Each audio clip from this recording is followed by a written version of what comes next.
a manutenção da prisão domiciliar de Jair Bolsonaro é dada como praticamente certa dentro do judiciário. Interlocutores dos magistrados afirmam que o fato do ex-presidente não ter descumprido nenhuma medida cautelar, além dos seus problemas de saúde, contribuem muito para a continuidade desse regime.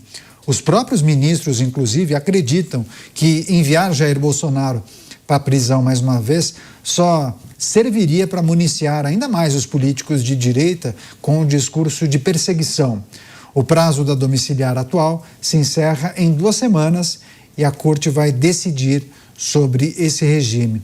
Daqui a pouco a rede está chegando, mas eu vou passar para o Diego Tavares analisar os detalhes dessa prisão domiciliar de Jair Bolsonaro, o encerramento desse prazo, prazo que foi estipulado pela Justiça, e a possibilidade de reversão, de que ele retorne ao regime fechado. Lembrando da situação de saúde de Jair Bolsonaro, que de tempos em tempos precisa passar por exames, já passou por muitas cirurgias após a facada na campanha eleitoral de 2018. Enquanto a rede não chega, eu só quero lembrar que a enquete está publicada, a gente fala da redução da maioridade. Se você puder, participe, vote e se manifeste. Seria muito legal se você contribuísse com a nossa discussão a respeito da redução da maioridade penal. Eu conto com você. Ao final do programa eu trago o resultado. Combinado? Agora sim, a Rede Jovem Pan toda com a gente aqui em Os Pingos nos Is. O Diego Tavares vai analisar a prisão domiciliar de Jair Bolsonaro. Foi estipulado um prazo, para que Jair Bolsonaro se recuperasse em casa. E aí esse prazo se encerra dentro de 2 semanas. Qual será a decisão da Suprema Corte? Diego, quais apontamentos você gostaria de fazer para a nossa audiência em relação a essa situação e a possibilidade de Jair Bolsonaro voltar ao regime fechado? Caniato, nós precisamos fazer essa análise sobre 2 óticas. A primeira ótica é estritamente jurídica. A questão da prisão domiciliar de Jair Bolsonaro, ela suscitou muitos debates, principalmente porque nós tínhamos paradigmas que levantavam a hipótese de que Bolsonaro não poderia estar recolhido a uma instituição prisional, deveria cumprir a sua pena em casa, a exemplo do que aconteceu com o também ex-presidente Fernando Collor de Mello. Isso já colocou o Supremo Tribunal Federal numa rota de desgaste muito grande, não só perante ao eleitorado de Jair Bolsonaro, mas quando uma corte reiteradamente se envolve em polêmicas em relação às suas decisões, a própria confiabilidade da corte, de modo geral, fica abalada. Tanto que nos levantamentos que se realizam sobre a confiabilidade das instituições, o Supremo Tribunal Federal, infelizmente para o nosso Brasil, sempre figura nas últimas colocações a respeito da confiança da sociedade. Então, essa prisão domiciliar por tempo determinado a ser prorrogada é algo que seria confortável para o Supremo Tribunal Federal, para que, no auge desse ano eleitoral, não encontre mais um desgaste institucional, não dê pano para manga, não fique se expondo, de certa forma, a críticas feitas em razão do retorno de Jair Bolsonaro ao cárcere em instituição prisional, eventualmente justamente porque Jair Bolsonaro tem todas as características que impõem a necessidade de uma prisão domiciliar. Como você disse muito bem, tem sequelas dos procedimentos cirúrgicos que realizou em razão da facada que levou em 2018, tem as crises de soluço cada vez mais acentuadas, as suas idas ao hospital enquanto ele estava na instituição prisional, tanto na sala especial da PF quanto na Papudinha, foram recorrentes. Então, Bolsonaro, por força da lei, por força da jurisprudência majoritária, tanto da Suprema Corte quanto de outros tribunais superiores, teria a necessidade de cumprir a sua prisão em regime domiciliar. A segunda análise, que é do ponto de vista político, nós estamos no auge do ano eleitoral, nós estamos com as pré-campanhas todas correndo, nós temos o debate público muito acalorado em relação à polarização.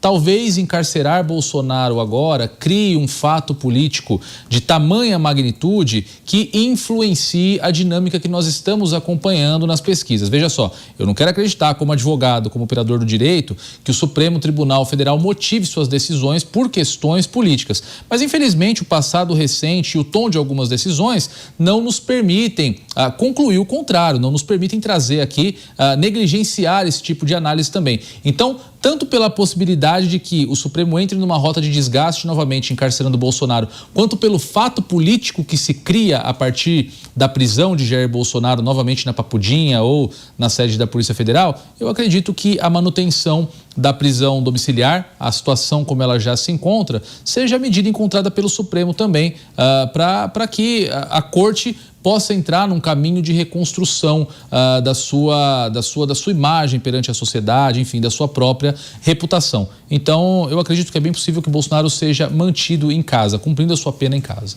Pois é, lembrando que a ex-primeira-dama Michele Bolsonaro chegou a procurar o ministro da Suprema Corte pedindo a prisão domiciliar humanitária, né? Teriam tratado dessa questão e aí, coincidência ou não, após essa reunião houve a decisão tomada pelo ministro que cuida do caso. Você, Bruno Musa, o Diego acho que toca num ponto que é muito interessante, né? A reconstrução de imagem da mais alta corte da justiça brasileira. Esse processo de reconstrução de imagem passa pelos casos que envolvem o ex-presidente Jair Bolsonaro? Eu acho que passa, mas eu acho que os membros que lá estão já passaram muito do ponto para uma reconstrução.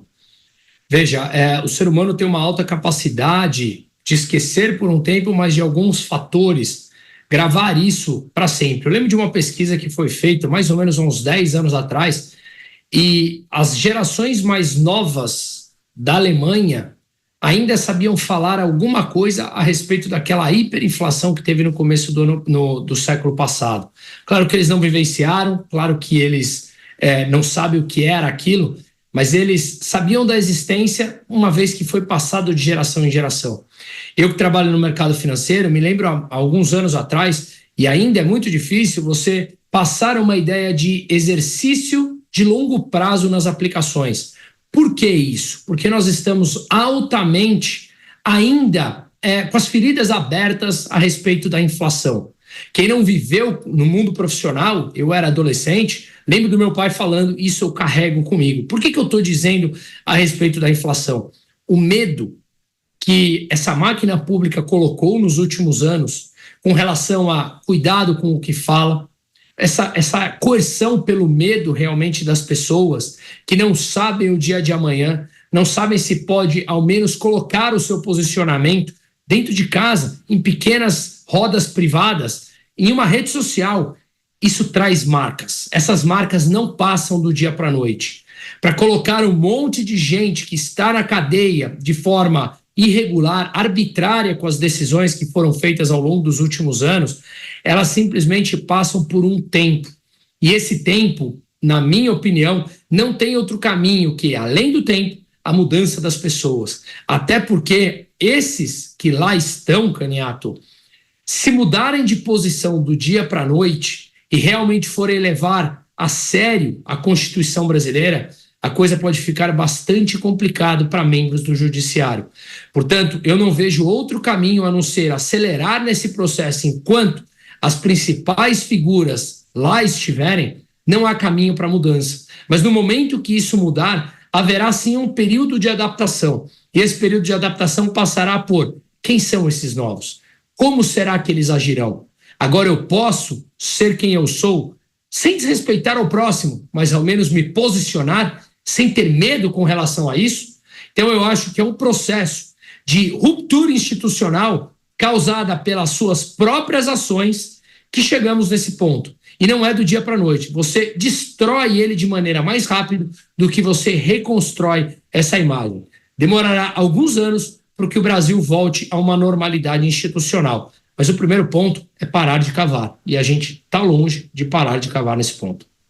Chamar o Roberto Mota para trazer também sua reflexão a respeito dessa leitura de muitos de que o Judiciário deve manter a prisão domiciliar de Jair Bolsonaro. Seria até um gesto. Enfim, você acha que, ao que tudo indica, isso deve se confirmar ou é possível que aqueles que esperam essa atitude acabem se frustrando, como muitos se frustraram com a história do PL da dosimetria, ainda que tivesse um acordo com o Judiciário?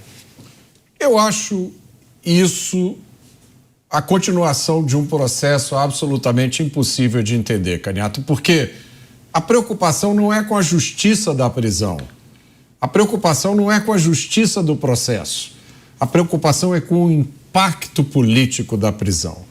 A preocupação é não dar munição aos políticos de direita, mas pode haver maior munição do que tirar os direitos políticos de um líder político porque ele fez uma reunião com embaixadores, ou prender alguém por uma conduta que não é crime, porque foi isso que o ministro Luiz Fux disse no seu voto. Ele disse, primeiro, que aquele tribunal não tinha competência para julgar aqueles réus. Depois, que a conduta do presidente Jair Bolsonaro não se encaixava na conduta prevista na lei para caracterizar o crime. Essa continua sendo a questão básica, fundamental, essencial.